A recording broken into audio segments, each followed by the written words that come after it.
Alright, in this video I'm going to show you about skin, which that is literally the skin, and you can see those little brown dots. I hope this might be a little hard for you to see, but I'm going to put it under a microscope and you can see the little white mineralization in there, the calcification, and here on the broken side where the flesh would be, this is where the red blood comes in, the arterial side, and it works its way through these little tiny vessels here. You see all these little tiny holes, and the blood works its way through until it turns black on the vein side. That is the way blood transfers in your body. That's the natural process. I'm going to show this all in a microscope, and you'll see all of the details I'm talking about. See those little tiny dots? That's, I believe, the silicon, and that is what sheds off and becomes SiO2 when it bonds with oxygen. Silicon does not stay well in its atomic state unless it's in the body floating around in its in the bodily matrix. And I'll go through all this, and what's left over after that goes away is the kaolin clays. Kaolin clay is literally the matrix that holds the silicas together that coats your body. And we're going to go through the silicas of the skin and the tissues of the skin, and then we're going to go through the tissues that are inside the body and the fascia that protects them, and I'll show you that. And fascia is this sort of stuff right here.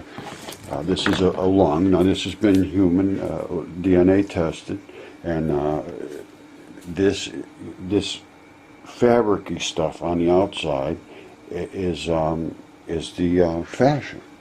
And we'll go through all this in a microscope. And it all has a fascia, and that's what keeps all these things separated. The lungs from, keep them separated, the heart, the tendons, the fingers, skin keeps things separated, the bones. There's a fascia, and they call it a periosteum on the bones, and that is what separates it from sticking into your other parts of your body. Everything in your body is separated by fascia. Every single molecule, every single cell, literally, all the fibers in your body. So we'll go over all of these things. Every single body part is preserved. Nothing is gone. They preserve in many different ways. Some of them are like that lung, and some of them are mud lungs, and that's a mud lung, and been preserved in that manner. And then other ones get preserved in different ways, and that is literally the blood, the black and the red, which is the ferrous oxide 2 and 3, and that is a lung, and I can show you the fascia on that as well in the microscope. And when they bleed out, the bodily tissues turn into minerals, and we call them granites and chondrites, and that's another lung right there, and that would be considered some igneous rock or metamorphic this or that. Whatever they call them, they're lungs. And the metals are in there, and the tissue is in there. And this is a lung too, and that was in likely in some hold on one second, in some volcanic activity, which pH is extremely critical. And you can see that there's the red blood that would have been inside this lung. And you see what happens in those vugs? You see that little diamond or whatever's growing there, a little crystal? That's where they find crystals. They grow inside these vugs after the organic matter sublimates out, and it leaves these crater-looking things.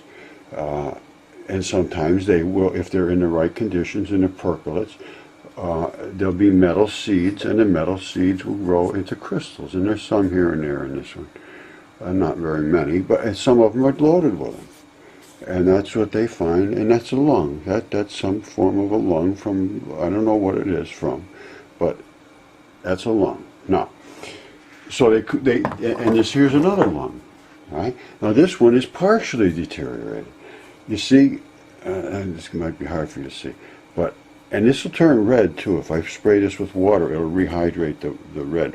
But this is the pleura area here that's eroded away, and you end up with what was left over of the lung inside. and some of them will go all the way to the internal structure here.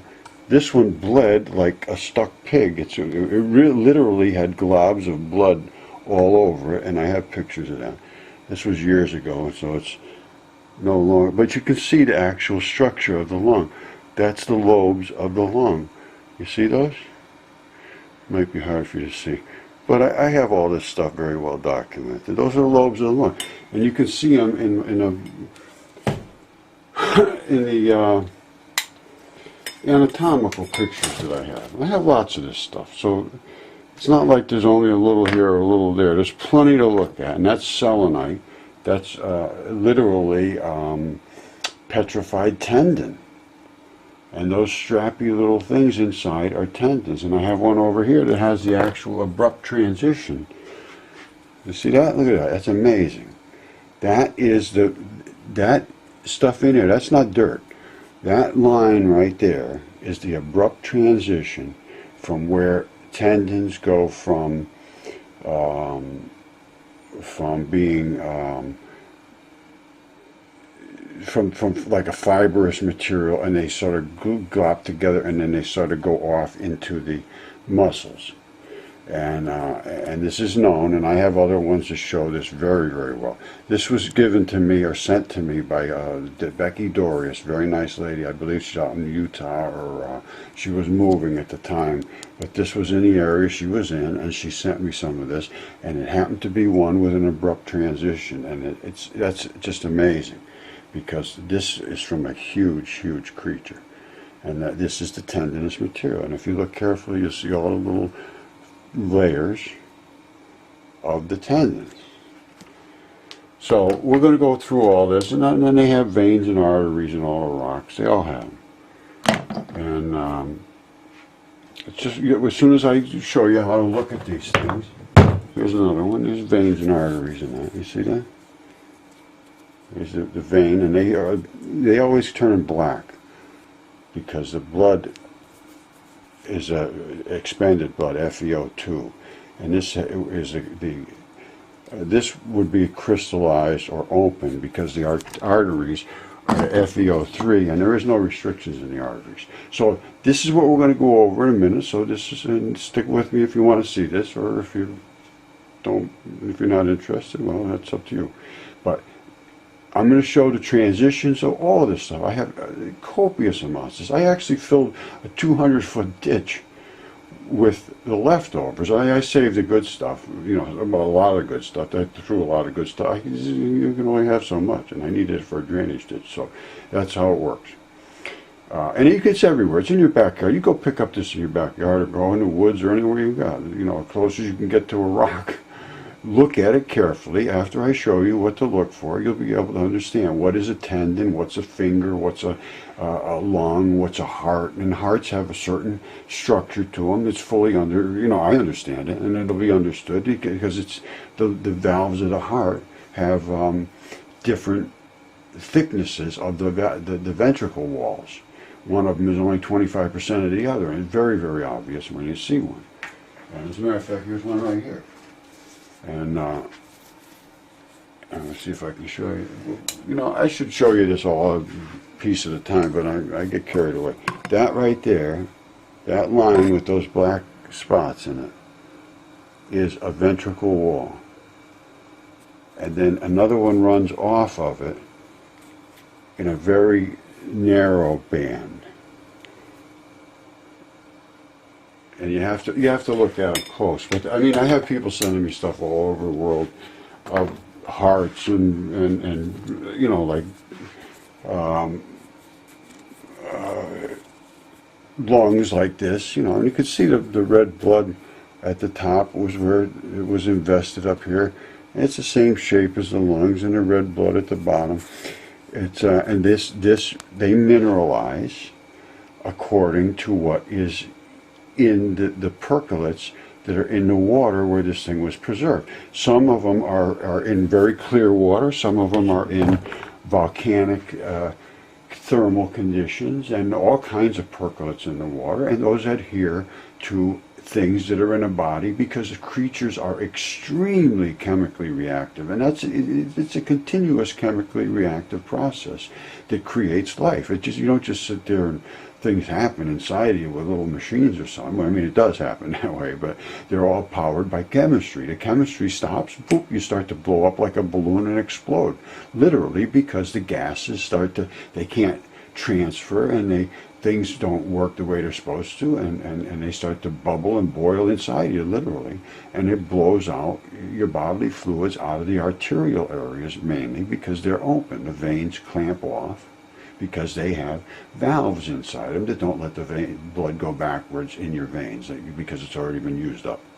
Anyway, we'll go over all stuff. You have to, and if you've got anybody that's a medical person, an anatomist, a geologist, a doctor, anybody that has a theoretical background about the earth and about rocks, because this goes into comets too. Comets are made out of the same stuff. Comet 67P, 100% organic. And this is proven now. They have a lander up there, Philly lander, I think it's called. The European Space Agency has sent out a lander. It landed on there, and it's collecting samples and all this stuff. So it's not something that's a guess at this point. And it's all new stuff, and they realize nothing is right that they have been saying. And that is literally a giant tendon from some giant creature. Bizarre as it sounds, I have a video on it, and it's called Comet 67P Mysterious Features Discussed. Anyway, we're going to go over all this stuff. It's a whole new world, literally. And I'm here to show you something today that's called Mudfossils, and they're completely verified. There's multiple DNA tests, 3 of them. There's 7 CAT scans have been done on these, and they're considered rocks by geologists, but they're not rocks. They are parts of creatures that have petrified. And the work has been done on it, and I'm going to show it today, and completely show that geology is based on a false premise that these things just all glob together in this form by themselves, and that is not the case at all. And I intend to show that and prove that with microscopy, spectral analysis, chemistry, recreated the process, DNA and CAT scans, and anatomists who have verified all of these things, and I have all the documentation and proof and lab tests and all of that's been sequenced. All 3 tests have been sequenced, and they turned out to be human mitochondrial DNA. So I'm going to present that evidence right now, and we're going to show, I'm going to show you exactly what these specimens consist of. And they are, if I'm saying what's true, and it is true, they will have all the characteristics of a creature, which means it'll have skin, it'll have where the bone was, and all these things have been replaced by minerals. So they're not going to be necessarily obvious, but you'll see they are obvious, but like the bones get replaced by the calcium and phosphates and so forth, very reactive to invasive molecules. Anyway, I'll show you all this stuff, and the bone is obvious too. As a matter of fact, here's one bone right here. There's no question what they are. They're bones, and the skin and tissue and everything is still intact because they were preserved by wet, cold muds. And the bone is in there, but it's very, very difficult to see. There's a very tiny little piece of it left, and I'm going to have to show you in a better light and so forth. Anyway, this is what it is, and I'm going to show you that there's organs here. There's all the parts of the body, and they separate because fascia is the separation layer of everything that's in your body. That's so you don't mix all together, and it works in cold, well, not necessarily cold, but in wet conditions, and that's just its nature. It's supposed to separate everything out, and it does.